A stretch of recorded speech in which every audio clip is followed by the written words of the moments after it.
This video is all about food safety and just making sure that you're taking the steps to keep your food fresh and to prevent yourself from getting sick.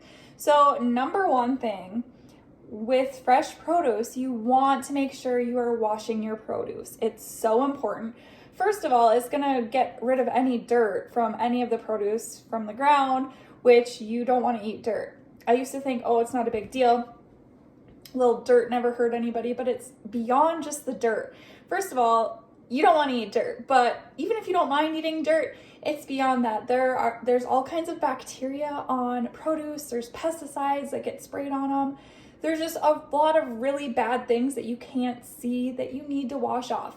So for me, I like to wash my produce in a big bowl with water and a little bit of vinegar, some white wine vinegar or some apple cider vinegar.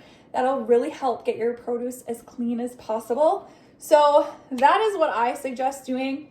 It's really important for your gut health. Also with those bacteria, if you're constantly eating produce that has those bacteria, for one, you could get sick. For two, it's not good for your gut health. So you want to keep your gut health in a good standing order.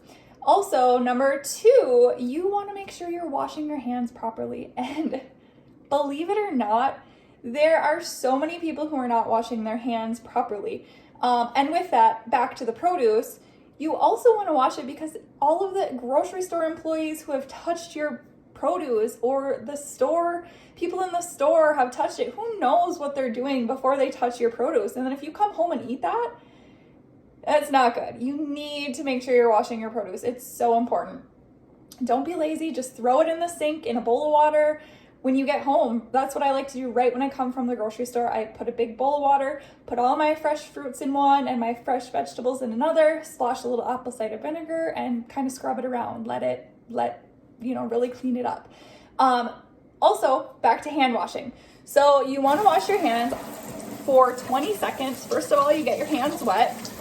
Then you're going to put some soap and you really want to make sure you're getting a good lather in between your fingers. You should count to at least 20 when washing your hands. And you want a lather like this. Don't just, go like this and then rinse it off. That's not going to get rid of the germs. And even you can go all the way up to your elbows to really get a good clean. And then to get underneath your fingernails, go like this in the palm of your hand and twist. Make sure there's soap. Do that on both sides to make sure you're getting underneath your fingernails clean because there's a lot of bacteria and bad things underneath your fingernails that you just don't want on your food. So anyways, after you've counted to 20 seconds, rinse, and then dry. So that is the proper technique for washing your hands. You want to have clean hands when you're doing your meal prep because if you wash your fruits and vegetables and then you don't have clean hands, what's the point of even washing your fruits and vegetables?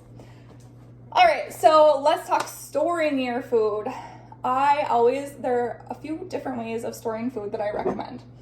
So number one, probably when you're storing food in your fridge or in your freezer, what's going to keep it fresh the longest is no air. You want to get rid of all of the air because the air is what makes your produce rot. You want to make sure you're getting all that air out. So number one recommended way to store fruits and vegetables is a vacuum sealer.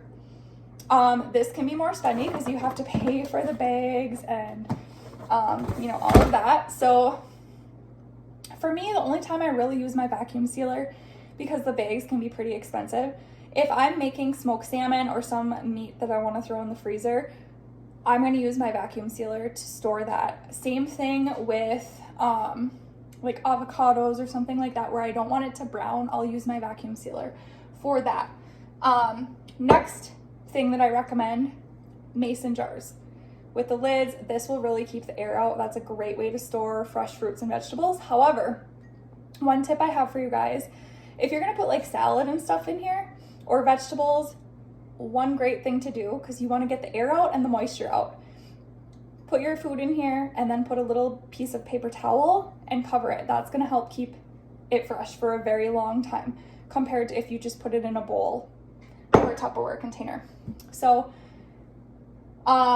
you've got those, and then the third recommended way is these. I love these. I use these all the time. These are just glass meal prep containers. I have a couple different sizes. These are smaller that I use for smaller things. These ones I use all the time for like my actual meals. You can use these, and it has like a little sealing lid that will keep it will keep the air out. And then you just go like that and store them in the fridge, and it keeps things fresher a lot longer. Next thing is plastic meal prep containers. These are great. However, I recommend the glass or the mason jars over these because, you know, air can still get in. They do keep things fresh for a pretty long time, and they are freezer safe, so you can throw them in the freezer. Next, another thing, just Ziploc bags. However, don't just throw them in here and like, see all that air in there? What I do to really keep things fresh inside Ziploc bags is I just seal it, except I'll leave the corner open a little bit, and then I press all that air out of there because you don't want the air in there. So I'm gonna press all that air out, and now there's very little air in there. It'll keep things fresher longer. So that's basic for the storage, the washing your hands. Now let's talk reheating. So if you have a meal, let's just say you have a meal in here.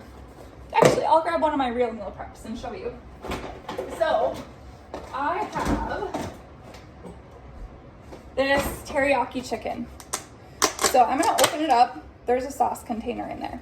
I'm gonna take the sauce container out because I don't wanna heat this plastic up with it.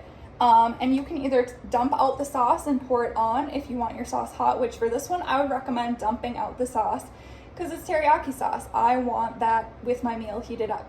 So I'm gonna dump it out. Then I'm gonna put the lid back on. I'm gonna close it, except I'm gonna vent the corner. This is gonna cause it to steam my meal, which is what I want. So it has a little room to vent. So I'm gonna throw this in the microwave about 2 minutes and see if it's hot enough. If you have a ton of food in here, it might take more than 2 minutes.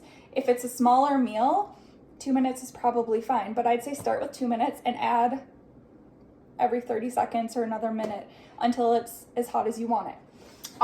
If the meal is frozen, you're gonna do the same thing, vent the corner, and you're gonna heat it start out with 4 to 5 minutes, and then stir it around because the middle is gonna stay frozen. So stir it around a little bit, and then throw it back in the microwave in like 1 or 2 minute increments until it is as hot as you want it.